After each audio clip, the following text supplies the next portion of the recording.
അമേരിക്കയിലെ ആദ്യത്തെ psychology professor William James എന്നൊരാളായിരുന്നു.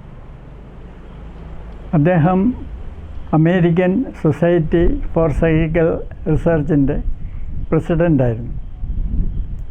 അദ്ദേഹമാണ് അമേരിക്കയിലെ പാരാസൈക്കോളജിയുടെ ഗവേഷണമൊക്കെ തുടങ്ങി വെച്ചത്.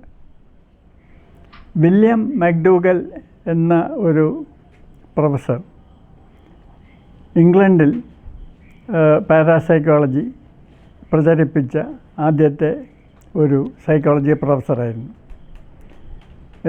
ഈ വില്യം മക്ഡൂഗൽ ബ്രിട്ടീഷ് സൊസൈറ്റി ഫോർ സൈക്കിക്കൽ റിസർച്ചിൻ്റെ പ്രസിഡൻ്റായിരുന്നു.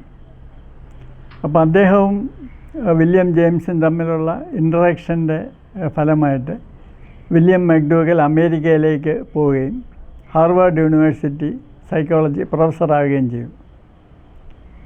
ഇപ്പോൾ JB റൈൻ എന്നൊരു വ്യക്തി, അദ്ദേഹം ബോട്ടണിയിൽ PhD എടുത്ത ആളായിരുന്നു.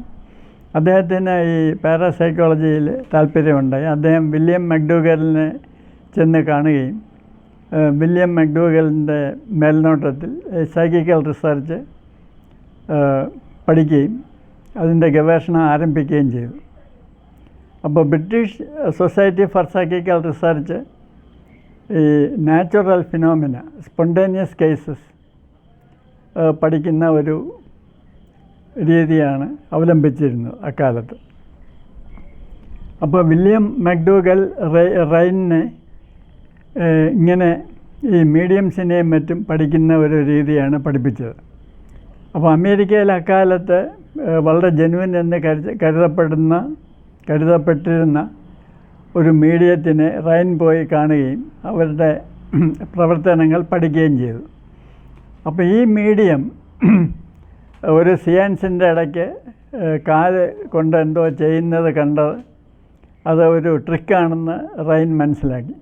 അല്ലെങ്കിൽ അവർ ബോധപൂർവം ചെയ്തതാണെന്ന് റൈൻ വിചാരിച്ചു. അങ്ങനെ റൈനിന് ഈ സ്പോണ്ടേനിയസ് കേസസ്, പ്രത്യേകിച്ച് മീഡിയംഷിപ്പിലുള്ള വിശ്വാസം നഷ്ടപ്പെട്ടു. അപ്പോൾ അതേ സമയത്ത് തന്നെ ഈ പാരാനോർമൽ ഫിനോമിന യഥാർത്ഥത്തിൽ ഉണ്ടെന്ന് റൈൻ കരുതി. അപ്പോൾ ഇതിന് ഒരു പഠിക്കാൻ ഈ മീഡിയംസിനെയൊക്കെ വിട്ടിട്ട് സാധാരണ മനുഷ്യരെ ഉപയോഗിച്ച് പഠിക്കുന്ന ഒരു ഗവേഷണ രീതി ഡെവലപ്പ് ചെയ്യാൻ റൈൻ തീരുമാനിച്ചു. അങ്ങനെ 1934 റൈൻ ഡ്യൂക്ക് യൂണിവേഴ്സിറ്റിയിൽ പാരാസൈക്കോളജി ഡിപ്പാർട്ട്മെൻറ്റ് തുടങ്ങി. ഇതിനു മുമ്പ് തന്നെ വില്യം മക്ഡൂഗൽ ഹാർവാർഡിൽ നിന്ന് ഡ്യൂക്ക് യൂണിവേഴ്സിറ്റിയിലേക്ക് മാറിയിരുന്നു. അവിടുത്തെ സൈക്കോളജി ഡിപ്പാർട്ട്മെൻറ്റിൽ തന്നെ റൈനിന് ഒരു പോസ്റ്റും കൊടുത്തിരുന്നു. അങ്ങനെയാണ് ഡ്യൂക്ക് യൂണിവേഴ്സിറ്റിയിൽ 1934 JB റൈൻ പാരാസൈക്കോളജി ഡിപ്പാർട്ട്മെൻറ്റ് പ്രവർത്തനം ആരംഭിച്ചത്. അപ്പോൾ സാധാരണ മനുഷ്യരെ ഉപയോഗിച്ച്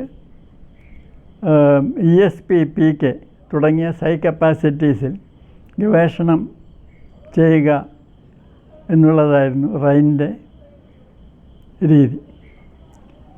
അപ്പോൾ ESP എന്ന് പറഞ്ഞാൽ എക്സ്ട്രാ സെൻസറി പെർസെപ്ഷൻ, ഇങ്ങനെയൊരു ടേം പോപ്പുലറൈസ് ചെയ്തത് റൈനാണ്. അതായത് അതീന്ദ്രിയ സംവേദനം, അതായത് ഈ ജ്ഞാനേന്ദ്രിയങ്ങൾ ഉപയോഗിക്കാതെ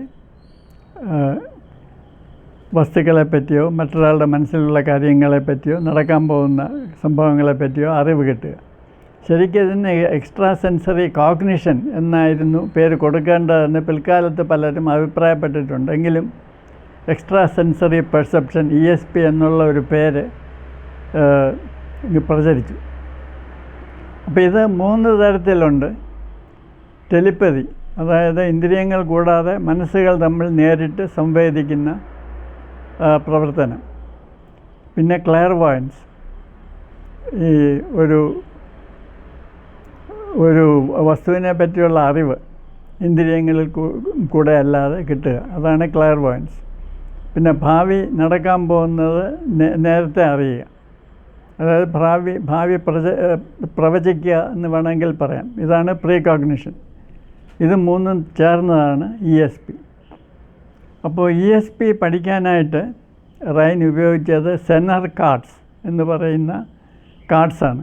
ഈ കാർഡ്സ് ഡിസൈൻ ചെയ്ത സെനർ എന്നൊരാളാണ്. അത് ഡിപ്പാർട്ട്മെൻറ്റിൽ തന്നെ ഉള്ള ഒരാളായിരുന്നു. അതുകൊണ്ട് സെനർ കാർഡ്സ് എന്നാണ് ഈ സെറ്റ് ഓഫ് കാർഡ്സിനെ അറിയപ്പെടുന്നത്. ഇത് 5 ഇനത്തിലുള്ള കാർഡ് ചേർന്നതാണ് സെനർ കാർഡ്സ്. ഓരോ ഇനത്തിലും 5 വീതമുണ്ട്. അങ്ങനെ മൊത്തം 25 കാർഡാണ് ഒരു പാക്ക്. ഇതാണ് ഒരിനം, അതായത് ചതുരം. ഇത് വേറൊരിനം വൃത്തം, സർക്കിൾ.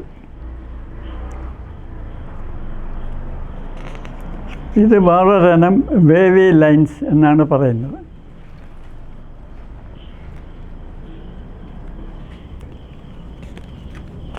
ഇത് നക്ഷത്രം, ഇത് സ്റ്റാർ.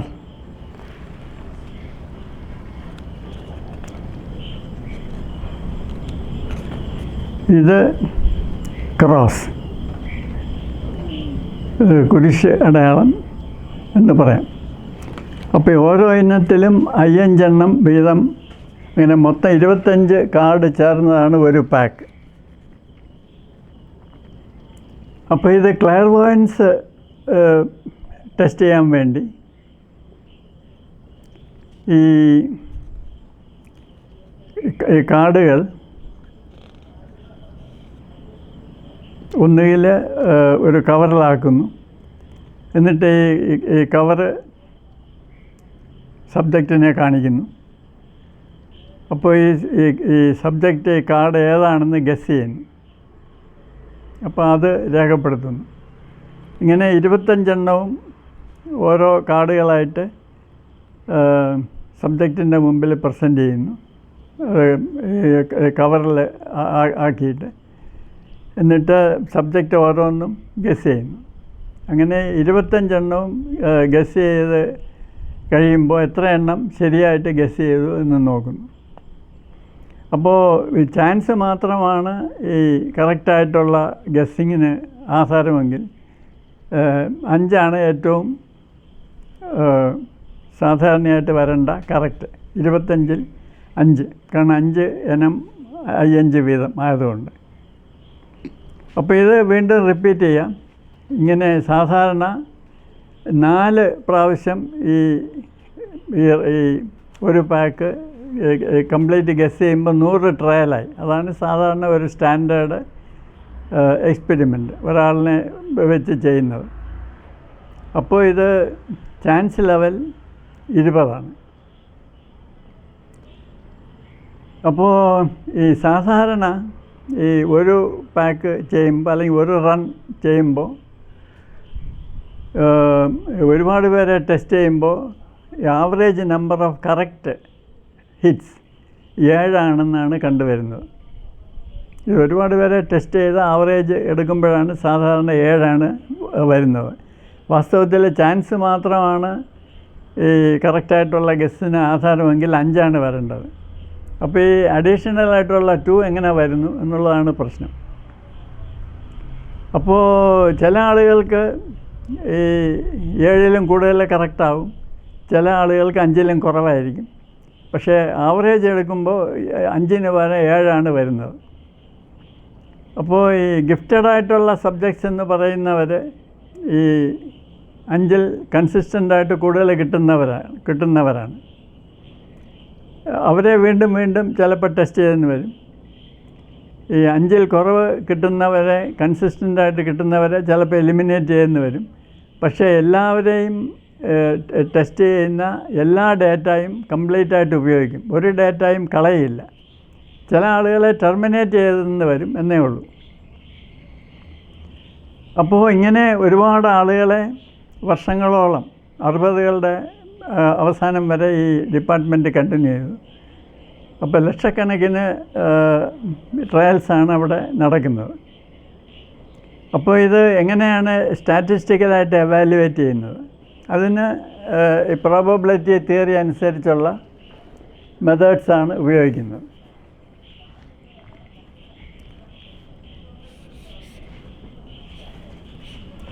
അപ്പോൾ ഈ number of correct hits X എന്ന് വിചാരിക്കുക.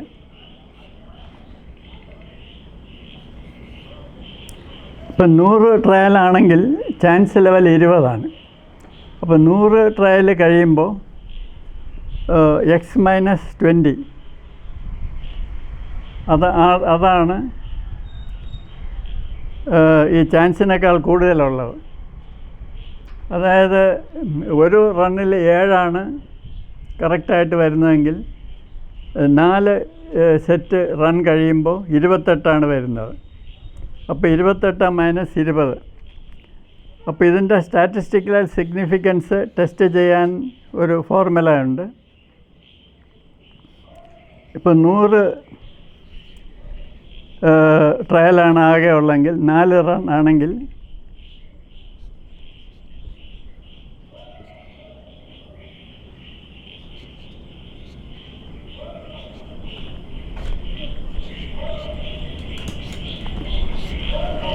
ഇതാണ് ഫോർമുല. ഇതൊരു ഇസഡ് ആണ്, എന്ന് വെച്ചാൽ നോർമൽ ഡിസ്ട്രിബ്യൂഷൻ്റെ ബേസ് ലൈൻ വാല്യൂ ആണ് ഇസഡ്. അപ്പോൾ ഈ വാല്യൂ 1.96 കൂടുതലാണെങ്കിൽ ഇത്ര വലിയ ഒരു ഡീവിയേഷൻ 5% കുറവ് എക്സ്പെരിമെൻറ്റിൽ മാത്രമേ കിട്ടാൻ സാധ്യതയുള്ളൂ. അപ്പോൾ ഇത് 5% ലെവലിൽ സ്റ്റാറ്റിസ്റ്റിക്കലി സിഗ്നിഫിക്കൻ്റ് ആണെന്ന് നമുക്ക് തീരുമാനിക്കാം. അതായത് ഈ നമ്പർ ഓഫ് ഹിറ്റ്സ് -20. അപ്പോൾ ഈ കിട്ടുന്ന വാല്യൂ 2.58 കൂടുതലാണെങ്കിൽ അത് 1% ലെവലിൽ സിഗ്നിഫിക്കൻ്റ് ആണ്. ഇത് 5% ലെവലിൽ സിഗ്നിഫിക്കൻ്റ് ആണ്. ഇങ്ങനെയാണ് സ്റ്റാറ്റിസ്റ്റിക്കലായിട്ട് ഈ ചാൻസിനേക്കാൾ വ്യത്യാസപ്പെട്ട് കിട്ടുന്ന സ്കോറിംഗ് റേറ്റ് എവാലുവേറ്റ് ചെയ്യുന്നത്. ഇനി 1000 ട്രയലിൻ്റെ എവാലുവേറ്റ് ചെയ്യണമെങ്കിൽ ഇത് 200 ആകും, ഇത് 1000 ആകും. അപ്പോൾ ഈ ചാൻസ് ലെവല് 200 200േക്കാൾ എത്ര കൂടുതൽ കിട്ടി എന്ന് നോക്കും. അപ്പോൾ ഈ ഫോർമുല ഉപയോഗിച്ച് ഇസഡ് വാല്യൂ കാണാം. ഇത് 1.96 കൂടുതലാണ് ഇസഡ് എങ്കിൽ 5% ലെവലിൽ സിഗ്നിഫിക്കൻ്റ് ആണ്. 2.58 കൂടുതലാണെങ്കിൽ 1% ലെവലിൽ സിഗ്നിഫിക്കൻ്റ് ആണ്. അപ്പോൾ ഇതിൽ ഏറ്റവും പ്രധാനം ടെസ്റ്റ് ചെയ്യുന്ന ഒരു ട്രയൽ പോലും കളയാൻ പാടില്ല, എല്ലാം ഉപയോഗിച്ചിരിക്കണം. അപ്പോൾ ആദ്യം തന്നെ മനസ്സിലായ ഒരു കാര്യം, ഒരുപാട് പേരെ ടെസ്റ്റ് ചെയ്യുമ്പോൾ ഈ മീൻ നമ്പർ ഓഫ് ഹിറ്റ്സ് 25-ൽ 7 വരുന്നത്. ഇതാണ് ആദ്യത്തെ ഫൈൻഡിങ്. അപ്പോൾ രണ്ടാമത്തെ ഫൈൻഡിങ്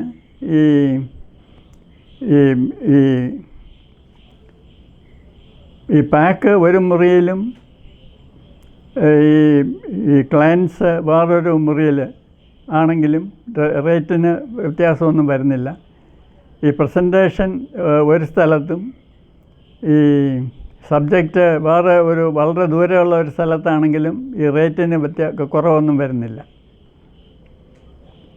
പിന്നെ സൈ ഹിറ്റേഴ്സും സൈ മിസ്സേഴ്സും ഉണ്ട്. അതായത് ഗിഫ്റ്റഡ് സബ്ജക്ട്സ് സാധാരണ കുറേ അധികം കാലം ഈ എബോവ് ചാൻസ് ലെവലിൽ കാണിച്ചുകൊണ്ടിരിക്കും. പിന്നെ സൈ മിസ്സേഴ്സ് ഉണ്ട്. അതായത് ചില ആളുകൾ കൺസിസ്റ്റൻ്റായിട്ട് ഈ ചാൻസ് ലെവലിൽ കുറഞ്ഞ സ്കോർ കാണിച്ചുകൊണ്ടിരിക്കും.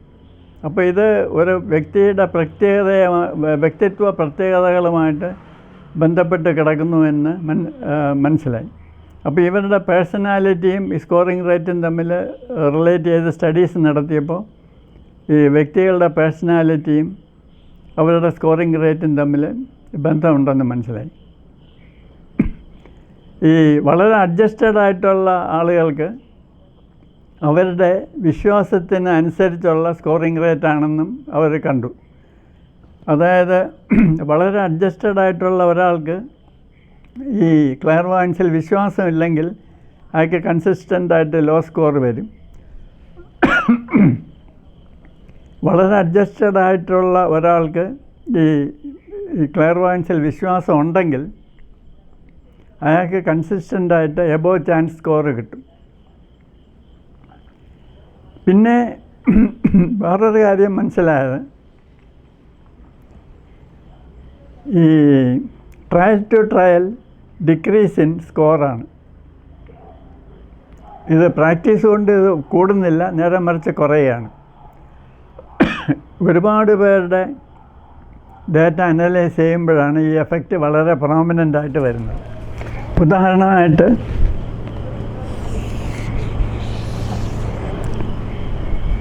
ഒരുപാട് പേരുടെ ഡാറ്റ ആവറേജ് ചെയ്യുമ്പോൾ ഒരാൾ ആദ്യം എക്സ്പെരിമെൻ്റൽ സിറ്റുവേഷനിൽ വന്നു, ഒരുപാട് പേരുടെ ആവറേജ് ചെയ്യുമ്പോൾ ആദ്യത്തെ സ്കോർ ഇവിടെയാണെങ്കിൽ ഓരോ ട്രയലും കഴിയും തോറും ഈ ആവറേജ് ഹിറ്റ്സ് കുറഞ്ഞു വരും. ഇതിന് ഹൊറിസോണ്ടൽ ഡിക്ലൈൻ എന്നാണ് പറയുന്നത്. പിന്നെ എപ്പോഴും ഫസ്റ്റ് ഹാഫ് ഓഫ് ദി എക്സ്പെരിമെൻറ്റും സെക്കൻഡ് ഹാഫ് ഓഫ് ദി എക്സ്പെരിമെൻറ്റിൻ്റെയും സ്കോറിംഗ് റേറ്റ് കമ്പയർ ചെയ്യുമ്പോൾ എപ്പോഴും ഫസ്റ്റ് ഹാഫിനാണ് ഹയർ സ്കോറിംഗ് റേറ്റ്, സെക്കൻഡ് ഹാഫിന് കുറവായിരിക്കും. ഇതിന് വെർട്ടിക്കൽ ഡിക്ലൈൻ എന്നാണ് പറയുന്നത്. പിന്നെ ഫസ്റ്റ് ക്വാർട്ടർ എടുക്കുന്നു, ലാസ്റ്റ് ക്വാർട്ടർ എടുക്കുന്നു. അതിലെ സ്കോറിംഗ് റേറ്റ് നോക്കുമ്പോൾ ഫസ്റ്റ് ക്വാർട്ടറാണ് എപ്പോഴും ഹയർ സ്കോർ കാണിക്കുന്നത്, ലാസ്റ്റ് ക്വാർട്ടറിൽ സ്കോർ കുറവായിരിക്കും. ഇതിന് ഡയഗണൽ ഡ്രോപ്പ് എന്നാണ് പറയുന്നത്. പിന്നെ ഒരുപാട് പേരുടെ ആവറേജ് ചെയ്യുമ്പോൾ ഒരു പ്രത്യേക കർവാണ് കാണുന്നത്. ഒരു വാമിംഗ് അപ്പ് ഉണ്ട്, പിന്നെ കൺസിസ്റ്റൻ്റ് ഡിക്ലൈൻ ഉണ്ട്, പിന്നെ ഒരു എൻഡ് സ്പേർട്ട് ഉണ്ട്. അതായത് എക്സ്പെരിമെൻ്റൽ സിറ്റുവേഷനുമായിട്ട് അഡ്ജസ്റ്റ് ചെയ്യാനായിട്ടാണ് ആദ്യം ഒരു ചെറിയ വാമിംഗ് അപ്പ് കാണുന്നത്, പിന്നെ ഒരു കൺസിസ്റ്റൻ്റ് ഡിക്ലൈൻ, പിന്നെ എക്സ്പെരിമെൻ്റ് തീരാറാകുമ്പോൾ വീണ്ടും ഒരു ചെറിയ ഇൻക്രീസ്. അപ്പോൾ വെറും ചാൻസ് കൊണ്ട് മാത്രമാണ് ഗസ് കറക്റ്റ് ആകുന്നതെങ്കിൽ ഇങ്ങനെ ഒരു പാറ്റേൺ കിട്ടാൻ പാടില്ല. പിന്നെ ഈ ബോർഡം, ഡിസ്ട്രാക്ഷൻ, ഇതൊക്കെ കൊണ്ട് സ്കോറിംഗ് റേറ്റ് കുറയുന്നതായിട്ട് കണ്ടു. പിന്നെ എക്സ്പെരിമെൻറ്റിൽ എന്തെങ്കിലും ഒരു പുതിയ നോവൽറ്റി ഇൻട്രൊഡ്യൂസ് ചെയ്യുമ്പോൾ വീണ്ടും സ്കോറിംഗ് റേറ്റ് കൂടും. പിന്നെ കുട്ടികൾ കോമ്പറ്റീഷൻ കൊണ്ടാണ് നന്നായിട്ട് പെർഫോം ചെയ്യുന്നത്, ഹയർ സ്കോർ കിട്ടുന്നത്. പിന്നെ അവർക്ക് എന്തെങ്കിലും പ്രതിഫലം കൊടുക്കാമെന്ന് പറഞ്ഞാൽ സ്കോറിംഗ് റേറ്റ് കൂടും. പിന്നെ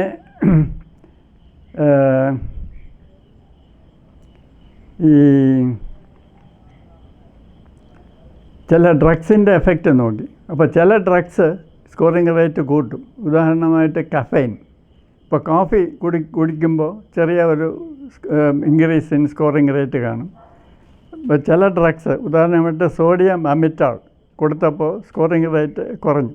ഇതൊക്കെ ഒരുപാട് പേര് ടെസ്റ്റ് ചെയ്യുമ്പോഴാണ് ഈ എഫക്ട്സ് ഒക്കെ വളരെ ക്ലിയറായിട്ട് കാണുന്നത്. ഇതിപ്പോൾ ഈ ക്ലെയർവോയൻസ് എക്സ്പെരിമെൻറ്റ്സ് ആണ്. ഇനി ടെലിപ്പതി എക്സ്പെരിമെൻറ്റ്സ് ഉണ്ട്. അതിൽ ഒരു ഏജൻറ്റും ഒരു റെസിപ്പിയൻറ്റും കാണും. ഈ ഏജൻറ്റ് ഏതെങ്കിലും ഒരു സിമ്പിൾ മനസ്സിൽ വിചാരിക്കും, അപ്പോൾ സബ്ജക്റ്റ് അത് ഗസ് ചെയ്യും. അപ്പോൾ ഏജൻറ്റ് ഒരു സിമ്പിൾ മനസ്സിൽ വിചാരിച്ച് കഴിഞ്ഞാൽ ഉടനെ ഒരു ബെല്ല് പ്രസ് ചെയ്യും. അപ്പോൾ ഈ ബെല്ല് കേൾക്കുമ്പോൾ ഈ ഏജൻറ്റ് ഏത് സിമ്പിളാണ് മനസ്സിൽ വിചാരിക്കുന്നതെന്ന് റെസിപ്പിയൻറ്റ് ഗസ് ചെയ്യണം. അതിൻ്റെയും വാലുവേഷൻ ഇതുപോലെ തന്നെയാണ്. അപ്പോൾ ഇത് എല്ലാ സിമ്പിളും ഒരേ നമ്പർ പ്രാവശ്യം മനസ്സിൽ വിചാരിക്കണം എന്നൊക്കെ നിബന്ധനകളുണ്ട്. കാരണം അല്ലെങ്കിൽ ചിലപ്പോൾ ചില സിമ്പിൾ ഏജൻറ്റും റെസിപ്പിയൻറ്റും കൂടുതൽ ഇഷ്ടപ്പെട്ടെന്ന് വരും. അങ്ങനെയുള്ള അതുകൊണ്ടൊന്നും എറർ വരാതിരിക്കാൻ വേണ്ടി ഒരുപാട് കൺട്രോൾസ് ഇവർ എടുക്കുന്നുണ്ട്. അപ്പോൾ നേരത്തെ ക്ലെയർവോയൻസ് പോലെ തന്നെ ഈ ഏജൻറ്റും റെസിപ്പിയൻറ്റും വളരെ ദൂരെ ഇരുന്നാലും അടുത്തിരുന്നാലും ഈ സ്കോറിംഗ് റേറ്റിൽ വ്യത്യാസം വരുന്നില്ല. പിന്നെ ഇതൊരു ടെലിപ്പതി നടക്കുന്നത് ഒരു ഫിസിക്കൽ ബ്രെയിൻ വേവ് മറ്റോ മുഖാന ആണോ എന്നറിയാൻ വേണ്ടി മെറ്റൽ ക്യാബിൻസിനകത്ത് ഏജൻറ്റിനെയും റെസിപ്പിയൻറ്റിനെയും ഇരുത്തി. അപ്പോഴും സ്കോറിംഗ് റേറ്റിൽ കുറവൊന്നും വരുന്നില്ല. അതുകൊണ്ട് ഈ ടെലിപ്പതി വർക്ക് ചെയ്യുന്നത് ഒരു പ്രത്യേക ഫിസിക്കൽ എനർജിയോ ബ്രെയിൻ വേവോ കൊണ്ടല്ല എന്നുള്ളത് ക്ലിയറായിട്ട് മനസ്സിലായി. പിന്നെ ഈ ക്ലാർവോയൻസ് എക്സ്പെരിമെൻറ്റിൽ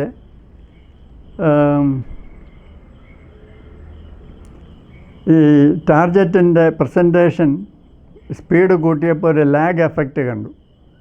അതായത് പെട്ടെന്ന് ഒരു വളരെ നാൾ ഒരു റേറ്റുമായിട്ട് അക്കസ്റ്റംഡ് ആയിട്ടുള്ള ഒരാൾക്ക് സ്പീഡ് പ്രസൻറ്റേഷൻ കൂടുമ്പോൾ ഈ നേരത്തെ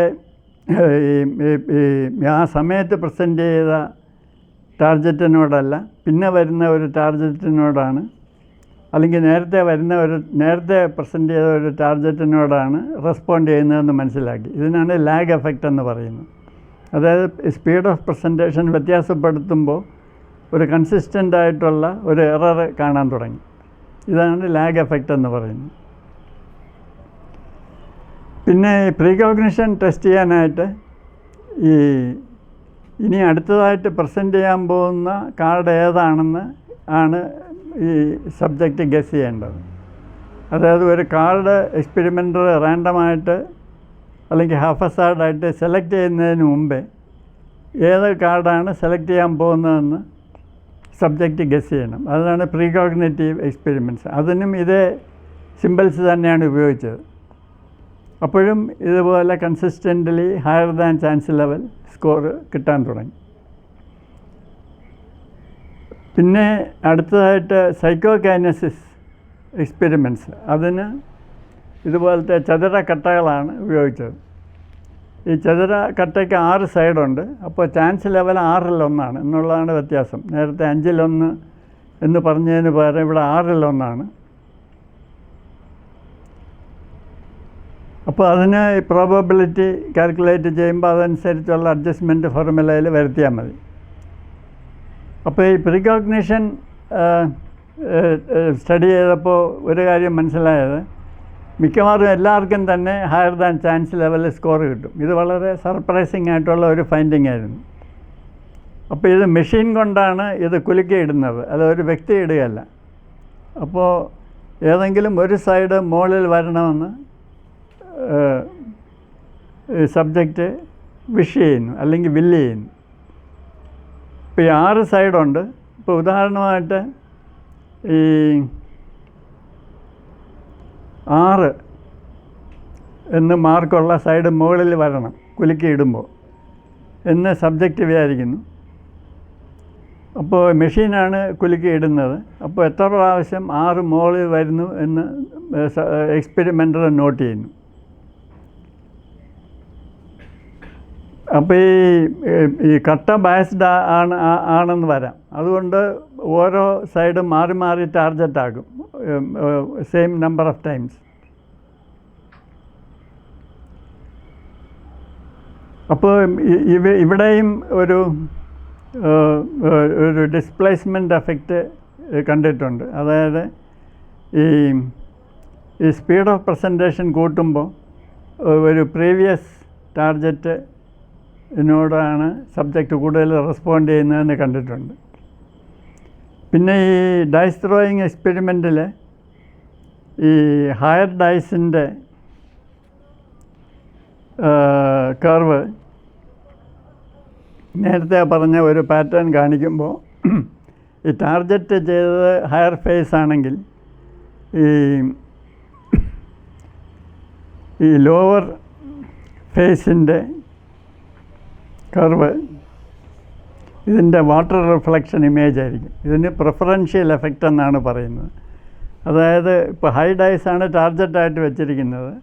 അതിൻ്റെ സക്സസ് നോക്കുമ്പോൾ ഇങ്ങനെയൊരു കർവ് കിട്ടുകയാണെങ്കിൽ മറ്റേ ലോ ഫേസ് ആ ഡൈസിൻ്റെ ലോ ഫേസിലുള്ള അതിൻ്റെ സക്സസ് ഹിറ്റ് നോക്കുമ്പോൾ ഇതിൻ്റെ വാട്ടർ റിഫ്ലക്ഷൻ ഇമേജാണ്. ഇത് പ്രിഫറൻഷ്യൽ എഫക്റ്റ് എന്നാണ് പറയുന്നത്. അപ്പോൾ ഇങ്ങനെയുള്ള കൺസിസ്റ്റൻ്റ് എഫക്ട്സ് ഒരുപാട് പേരുടെ ഡേറ്റ ആവറേജ് ചെയ്യുമ്പോഴാണ് കിട്ടുന്നത്. അപ്പോൾ ഈ ചാൻസ് കൊണ്ട് മാത്രമാണ് ഈ കറക്റ്റ് ആകുന്നതെങ്കിൽ ഇങ്ങനെയുള്ള കൺസിസ്റ്റൻറ്റ് പാറ്റേൺ ഒന്നും കിട്ടാൻ പാടില്ല. പിന്നെ എക്സ്പെരിമെൻ്റർ എഫക്റ്റ് എന്ന് ഒന്ന് കണ്ടിട്ടുണ്ട്. അതായത് എക്സ്പെരിമെൻ്ററും സബ്ജക്റ്റും തമ്മിലുള്ള ബന്ധം ഈ സക്സസ്സിനെ ബാധിക്കുന്നു. ഇപ്പോൾ ഈ വരുന്ന ആളും എക്സ്പെരിമെൻ്ററും തമ്മിൽ നല്ല ഒരു ഫ്രണ്ട്ഷിപ്പ് റിലേഷൻ ഉണ്ടെങ്കിൽ ഹയർ ദാൻ ചാൻസ് സക്സസ് കാണുന്നു. നേരെ മറിച്ച് ഈ എക്സ്പെരിമെൻ്റർ വളരെ കോൾഡാണ്, അല്ലെങ്കിൽ വളരെ മാറ്റർ ഓഫ് ഫാക്റ്റാണ്, പൈസയ്ക്ക് വേണ്ടി മാത്രമാണ് ഈ ക്ലയൻറ്റ് ഈ എക്സ്പെരിമെൻറ്റിൽ പാർട്ടിസിപ്പേറ്റ് ചെയ്യുന്നത്, അങ്ങനെയാണെങ്കിൽ ഈ സക്സസ് റേറ്റ് കുറഞ്ഞു പോകുന്നു.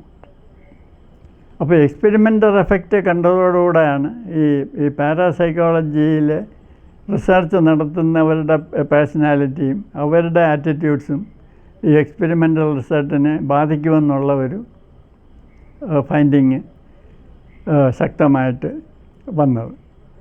അപ്പോൾ എക്സ്പെരിമെൻ്റർ ബ്ലൈൻഡായിട്ട് ബിലീവ് ചെയ്യണമെന്നില്ല, പക്ഷേ അയാൾ പോസിറ്റീവ് ആയിരിക്കണം. ഈ വരുന്ന പാർട്ടിസിപ്പൻസുമായിട്ട് അയാൾക്ക് നല്ല ഒരു റിലേഷൻഷിപ്പ് ഉണ്ടായിരിക്കണം. ഒരു മാത്സര്യ ബുദ്ധിയോടുകൂടി ഈ പരീക്ഷണത്തിൽ ഇറങ്ങിയാൽ ഈ റിസൾട്ട് അതുമായിട്ട് ഇൻ്ററാക്റ്റ് ചെയ്യും എന്നുള്ളത് ഇതുകൊണ്ട് മനസ്സിലാക്കി. അപ്പോൾ ഈ റൈൻ തുടങ്ങി വെച്ച ഈ ഗവേഷണത്തിൻ്റെ ഒരു പ്രത്യേകത, ഇത് മാജിക് ട്രിക്ക് കൊണ്ട് എക്സ്പെരിമെൻ്ററെ കബളിപ്പിക്കുകയാണ് എന്നുള്ള ഒരു ആർഗ്യുമെൻ്റ് ഇവിടെ ആപ്ലിക്കബിൾ അല്ല. കാരണം സാധാരണ മനുഷ്യരെയാണ് ഈ സബ്ജക്ട്സായിട്ട് ഉപയോഗിച്ചിട്ടുള്ളത്. ഈ ടെസ്റ്റിംഗ് സിറ്റുവേഷനിൽ കൂടുതൽ സ്കോർ കിട്ടുന്നവരെ ഗിഫ്റ്റഡ് സബ്ജക്ട്സായിട്ട് ഐഡൻറ്റിഫൈ ചെയ്യുന്നുണ്ടെങ്കിലും ഈ സിദ്ധി ഉണ്ട് എന്ന് അവകാശപ്പെടുന്ന പ്രത്യേക മീഡിയംസിനെയോ അങ്ങനെയുള്ളവരെ ഒന്നുമല്ല ഈ പാരാസൈക്കോളജി ഡ്യൂക്ക് യൂണിവേഴ്സിറ്റിയുടെ ലാബിൽ പഠിച്ചിട്ടുള്ളത്. അപ്പോൾ ESP ഉണ്ട്, അല്ലെങ്കിൽ അങ്ങനെ ഒരു സംഗതി ഉണ്ട് എന്നുള്ളതിന് ഒരു ശാസ്ത്രീയ രീതിയിലുള്ള ഒരു അടിസ്ഥാനം കൊടുത്തത് JB റൈനും ഈ പാരാസൈക്കോളജി ഡ്യൂക്ക് യൂണിവേഴ്സിറ്റി ലാബിൽ നടന്ന പരീക്ഷണങ്ങളുമാണ്. അപ്പോൾ റൈൻ ഡ്യൂക്ക് യൂണിവേഴ്സിറ്റിയിൽ നിന്ന് റിട്ടയർ ചെയ്യാൻ പ്രായമായപ്പോൾ ഇദ്ദേഹത്തിന് ഒരുപാട് ഫണ്ട്സ് കിട്ടുന്നുണ്ടായിരുന്നു.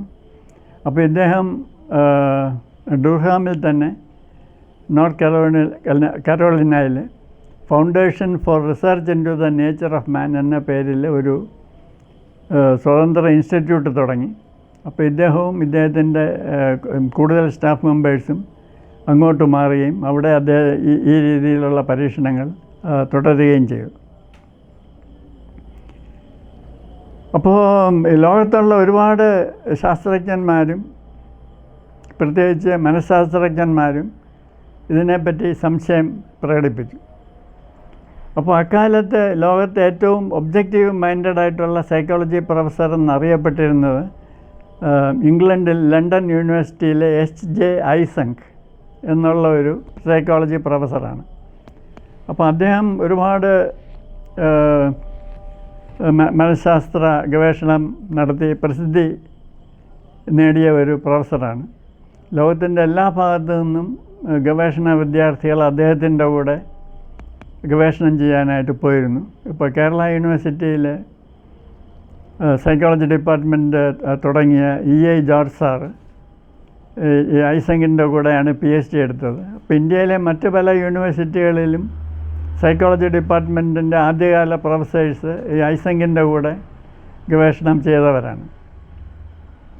അപ്പോൾ ഐസങ്കിന് ഈ ഡ്യൂക്ക് യൂണിവേഴ്സിറ്റി റിസർച്ചിൽ താല്പര്യം തോന്നി, അല്ലെങ്കിൽ സംശയം തോന്നി.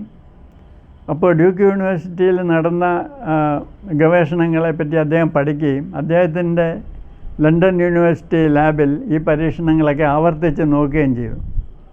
അപ്പോൾ ഡ്യൂക്ക് യൂണിവേഴ്സിറ്റിയിൽ റൈനിന് കിട്ടിയ അതേ ഫലങ്ങൾ H.J. ഐസങ്കിന് ലണ്ടൻ യൂണിവേഴ്സിറ്റിയിൽ കിട്ടി. അപ്പോൾ അദ്ദേഹം 1957 sense and non sense in psychology എന്നൊരു പുസ്തകം എഴുതി. ആ പുസ്തകത്തിൽ സൈക്കോളജിയുടെ പല മേഖലകളും അശാസ്ത്രീയമെന്ന് അദ്ദേഹം വിധി എഴുതി. ഈ സൈക്കോ അനാലിസിസിനെ പോലും അദ്ദേഹം നോൺസെൻസിൻ്റെ കൂടെയാണ് കൂട്ടിയിരിക്കുന്നത്. പക്ഷേ പാരാസൈക്കോളജിയെ അദ്ദേഹം സെൻസിൻ്റെ കൂടെയാണ് കൂട്ടിയിരിക്കുന്നത്. അപ്പോൾ ഐസങ്ക് സ്വന്തം പുസ്തകത്തിൽ, അതായത് sense and nonsense in psychology എന്നുള്ള പുസ്തകത്തിൽ പാരാസൈക്കോളജിയെ സെൻസായിട്ട് കൂട്ടിയതോടുകൂടെയാണ് സൈക്കോളജി പ്രൊഫസർമാരുടെ ഇടയ്ക്ക് പാരാസൈക്കോളജിയെപ്പറ്റി ഒരു നല്ല അഭിപ്രായം ഉണ്ടായത്. ഇതിനെ തുടർന്ന് ലോകത്തിൻ്റെ പല ഭാഗങ്ങളിലും സൈക്കോളജി പ്രൊഫസർ ഈ ഡ്യൂക്ക് യൂണിവേഴ്സിറ്റി പരീക്ഷണങ്ങൾ ആവർത്തിച്ച് നോക്കുകയും അവർക്ക് മിക്കവർക്കും തന്നെ ഈ ഐസങ്കിന് കിട്ടിയതുപോലെ ഡ്യൂക്ക് യൂണിവേഴ്സിറ്റി റിസർച്ചിനെ സാധൂകരിക്കുന്ന രീതിയിലുള്ള റിസൾട്ട് കിട്ടുകയും ചെയ്തു. അപ്പോൾ ഇതെല്ലാം പല പാരാസൈക്കോളജി ജേർണലുകളിലും പ്രസിദ്ധീകൃതമായിട്ടുണ്ട്. അപ്പോൾ ഇങ്ങനെ ഈ ESP, സൈക്കോകൈനസിസ് ഇവയ്ക്ക് ഒരു ശാസ്ത്രീയ അടിസ്ഥാനം ഉണ്ടെന്ന് വരികയാണെങ്കിൽ ഈ കാലാന്തരമായിട്ട് വളരെ കാലമായിട്ട് പല രാജ്യങ്ങളിലും പലതരം വിശ്വാസങ്ങളൊക്കെ ഉണ്ടായിരുന്നു. അതിനെല്ലാം ഒരു ശാസ്ത്രീയ വിശദീകരണം നൽകാം എന്ന് ഒരു ചിന്തയുണ്ടായി. അങ്ങനെ ഒരുപാട് നാച്ചുറൽ ഫിനോമിന ESP, PK ഇതിന് രണ്ടിനെയും ചേർത്ത് സൈ കപ്പാസിറ്റീസ് എന്നാണ് പറയുന്നത്. ഈ സൈ കപ്പാസിറ്റീസ് കൊണ്ട് ഈ പല രാജ്യങ്ങളിലുമുള്ള സിദ്ധികളിലുള്ള വിശ്വാസം, ഈ ഭാവി അറിയാൻ സ്വപ്നം തുടങ്ങിയ മാർഗങ്ങൾ ഉപയോഗിക്കുക, പിന്നെ മന്ത്രവാദം, ഇതിലെന്തെങ്കിലും വാസ്തവമുണ്ടോ എന്നുള്ള ഗവേഷണങ്ങൾ മറ്റുള്ളവർ ആരംഭിച്ചു. അങ്ങനെയാണ് ഇന്ന് കാണുന്ന രീതിയിൽ പാരാസൈക്കോളജി ഒരു ശാസ്ത്രശാഖയായി വികസിച്ചത്.